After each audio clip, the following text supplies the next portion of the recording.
Hello everyone, नमस्ते। मैं हूं सीए सूरज, को फाउंडर माई गोल माई सिप। मार्च का महीना है और लोगों के मन में क्वेरीज है कि वो कहाँ पे इन्वेस्टमेंट करके अपनी टैक्स की बचत कर सकते हैं। तो इस वीडियो में मैं आपको 5 ऐसी इन्वेस्टमेंट ऑप्शंस के बारे में बताऊंगा जहाँ पे इन्वेस्टमेंट करके आप अपने टैक्स को बचा सकते हो। और आपको और एक बात ध्यान रखना है कि 31 मार्च लास्ट डेट है इन्वेस्टमेंट करने के लिए।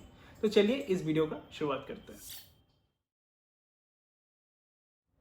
तो पहला जो ऑप्शन है वो है आपका ईएलएसएस या फिर इक्विटी लिंक्ड सेविंग स्कीम। तो ये एक तरह का म्यूचुअल फंड का स्कीम है। तो इसमें जो रिटर्न है वो आपको मिलता है 12 से लेकर 18% के बीच में।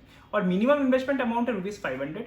और जहां तक लॉक इन या फिर ऐसा कहूँ कि आपको कितने टाइम तक इन्वेस्टेड रहना है वो है आपका 3 इयर्स। और जहां तक टैक्स का सवाल है, इस पर आपको टैक्स लग जाएगा @10%, जो भी आपका कैपिटल गेन्स है। कहने का मतलब मान लेते कि आपने 1,50,000 का इन्वेस्टमेंट किया था, 3 साल के बाद या फिर 4 साल के बाद उसका मैच्योरिटी जो वैल्यू है वो हो गया आपका 3 लाख। तो 3 lakh minus 1.5 lakh, that is 1.5 lakh का आपका गेन हुआ। अब इसमें से आपको लेस करना है 1 लाख, और जो रिमेनिंग 50,000 है उसके ऊपर आपका 10%, दैट इज 5,000 का टैक्स लगेगा। ईएलएसएस के बाद फिर आपका जो दूसरा ऑप्शन है वो है NPS, that is national pension scheme. इस पे आपको रिटर्न मिलेगा 8 से 12% के बीच में। और इसका जो लॉक इन है वो है आपका 60 इयर्स तक, कहने का मतलब आपका रिटायरमेंट का एज तक। तो 60 साल के जब आप हो जाओगे तब आप उससे पैसे निकाल पाओगे। और जो मिनिमम इन्वेस्टमेंट अमाउंट है दैट इज ₹500। और इससे आप पार्शियल विड्रॉल कर सकते हो कुछ स्पेसिफाइड केसेस के लिए, जैसे कि चिल्ड्रन एजुकेशन या फिर चिल्ड्रन मैरिज या फिर कोई भी स्पेसिफाइड डिजीजेस के लिए आप पैसे निकाल सकते हो। जहां तक टैक्स का सवाल है, एनपीएस के केस में आपका जब ये मैच्योर हो जाएगा तब 40% टैक्स फ्री है और रिमेनिंग आपका टैक्सेबल है। और एक इंपॉर्टेंट पॉइंट एनपीएस के बारे में ये है कि आपका मैच्योरिटी के टाइम में आप पूरे पैसे निकाल नहीं सकते हो। आप 60% पैसे तो निकाल लोगे, जो रिमेनिंग 40% है उससे आपको एन्युइटी प्रोडक्ट खरीदना होगा। एन्युइटी क्या होता है? आपका एन्युइटी हो गया पेंशन प्लान। तो आपको कोई ना कोई एक पेंशन प्लान पे सब्सक्राइब करना होगा। अब एनपीएस के बाद हम लोग बात करते हैं पीपीएफ के बारे में। पीपीएफ क्या हो गया? Public provident fund. जहां तक पब्लिक प्रोविडेंट फंड का सवाल है, इसमें आपको रिटर्न मिलेगा 7 से 8% के बीच में। मिनिमम इन्वेस्टमेंट अमाउंट है आपका ₹500 और इसमें लॉक इन है 15 ईयर्स का। अब इसमें आप पार्शियल विड्रॉल कर सकते हो 5 से 6 साल के बाद में। तो कुछ एक लिमिट है, उस लिमिट के तहत आप पार्शियल विड्रॉल भी कर सकते हो। और इसमें कोई टैक्सेशन नहीं लगता है, मतलब मैच्योरिटी के जो अमाउंट है उसमें कोई भी टैक्स नहीं लगेगा।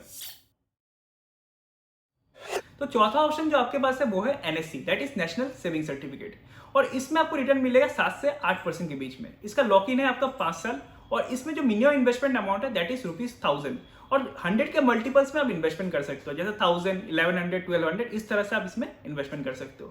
पार्शियल विड्रॉल क्या एप्लीकेबल है? हाँ, पार्शियल विड्रॉल आप कर सकते हो बट कुछ स्पेसिफाइड केसेस में ही। और जब ये मैच्योर होगा, मैच्योरिटी के टाइम में जो आपको प्रोसीड मिलेगा, यानी आपको जो मैच्योरिटी सम मिलेगा उसमें जो इंटरेस्ट कंपोनेंट रहेगा उसमें आपको टैक्स लग जाएगा।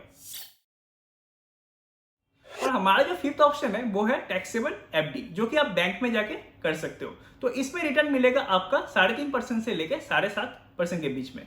और इसमें लॉक इन है आपका 5 साल का और मिनिमम इन्वेस्टमेंट अमाउंट है ₹1000। और कुछ बैंक हालांकि आपको ₹100 का भी इन्वेस्टमेंट करने का ऑप्शन देता है।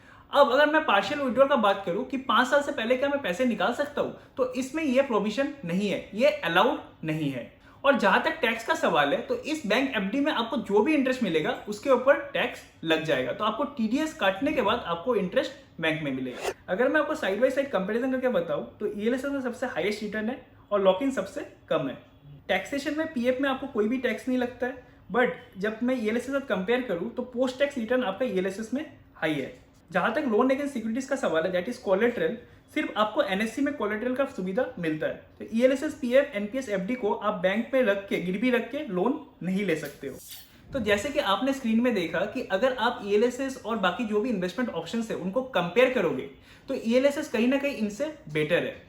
हालांकि इसके अलावा भी आपके पास काफी सारे इन्वेस्टमेंट ऑप्शंस है, जैसे कि सुकन्या समृद्धि योजना या फिर आपके जो सीनियर सेविंग सर्टिफिकेट या फिर यूलिप। बट जहां तक इन्वेस्टमेंट ऑप्शन का सवाल है, आप ईएलएसएस में इन्वेस्टमेंट कर सकते हो, पीएफ, एनपीएस, एनएससी, ये सब टॉप इन्वेस्टमेंट प्लान्स है।